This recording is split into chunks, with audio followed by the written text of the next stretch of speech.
పాకిస్తాన్‌లో ఇప్పుడున్నటువంటి తరం అది జెన్‌జీ అందామా, జెన్ ఆల్ఫా అందామా వీళ్ళందరూ పుస్తకాలు చదివారు.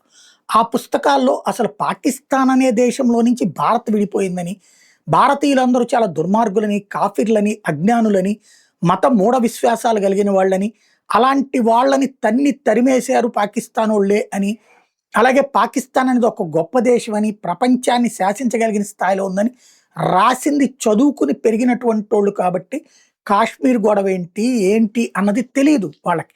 ఈవెన్ అక్కడున్న మదర్సాల్లో చెప్పేది, ఆ మత పెద్దలు చెప్పేది కూడా ఒక అబద్ధాన్ని పుట్టకముందు కడుపులో ఉన్నప్పటి నుంచినే చెప్పడం వల్ల అదే అలవాటయింది. ఇప్పుడున్నటువంటి గూగుల్ ప్లాట్‌ఫారాల, సోషల్ మీడియా ప్లాట్‌ఫారాల ద్వారా చెప్దామంటే ఆల్రెడీ అవన్నీ ఈ 2 వెర్షన్స్ ఇస్తుంటాయి కాబట్టి వాళ్ళకి అనుకూలమైన వెర్షన్‌నే నమ్ముతున్నటువంటి యువతరం అక్కడున్నారు. బట్ అక్కడ చెప్పేదంతా తప్పుడు ప్రచారమే అన్నటువంటిది పాత వృద్ధులకందరికీ గూడా తెలుసు. మాజీ పాకిస్తాన్ ఫైనాన్స్ మినిస్టర్ సయ్యద్ బబార్ అలీ కీలకమైన వ్యాఖ్యలు చేశారు. ఈయన ఎల్‌యుఎంఎస్‌కి ఫౌండర్ గూడా.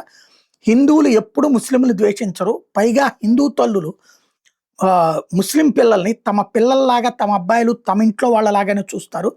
కానీ ముస్లిముల్లో మాత్రం హిందువుల పట్ల తీవ్రమైనటువంటి అపప్రదని సృష్టించారు. రూమర్‌లు సృష్టించారు హిందువుల మీదన.